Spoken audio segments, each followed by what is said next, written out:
बाटामा ल ल ल जाउँ यता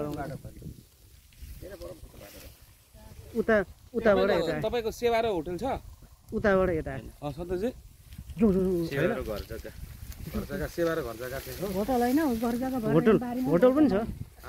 होटल पनि छ के हो सन्तोषसँगै मेरो झन् झगडा परेको हो कि एकचोटि हाम्रो नि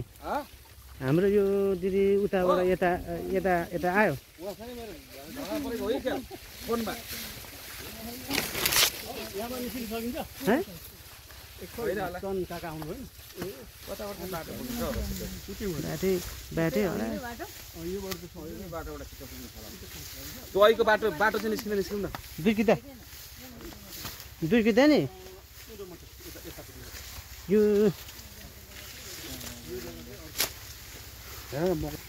यो साइडको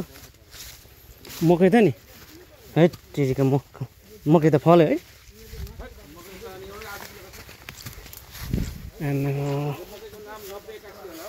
यो है त्यतिको मकै त माने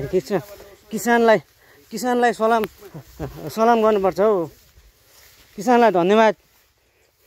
यो भएर त मकैको दाम पनि घट्छ त यति उब्जनी गरेन भने त मकैको दाम तपाईँको सुनकै दाम भइहाल्छ नि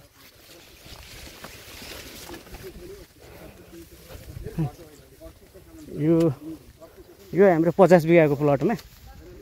मकै चाहिँ यस्तो छ साथ मकैको दाम कसरी छ अहिले क्विन्टलको है अब कस्तो भने अब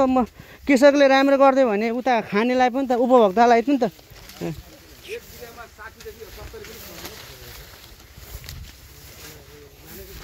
यो मकैको छ्याङ होइन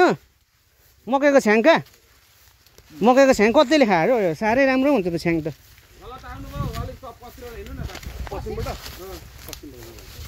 यो अब म्याफै लिएर हिँड्नु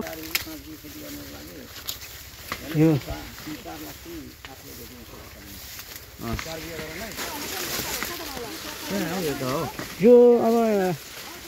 गाडी छ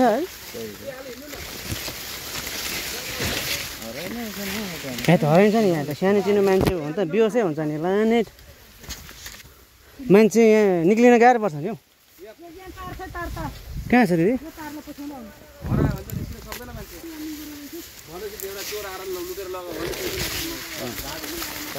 सक्यो यहाँ डाकु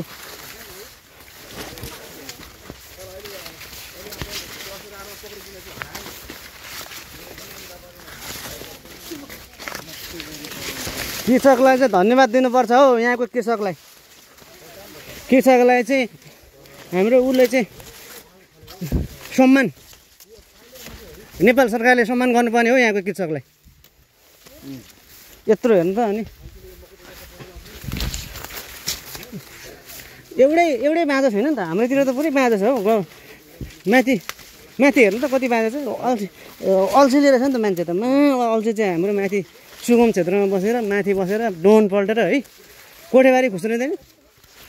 यहाँ हेर्नु त कतै छ बाँझो आमा कोठेबारी खोस्रिएन है भन्ने गयो भने बल्लले सार्छ एक खुट्टा सार्छ तर नि एउटा कुरो चाहिँ म चाहिँ फेरि खेतीयोग्य जमिनमा अनिवार्य बिजुली बत्ती पुर्याउने भन्ने सल्लाह दिन्छु कृषकहरूलाई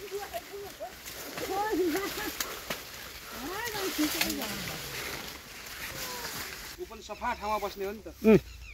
यस्तो काँस भए ठाउँमा सफामा बस्ने हो नि क्या गन्दा ठाउँमा बस्दैन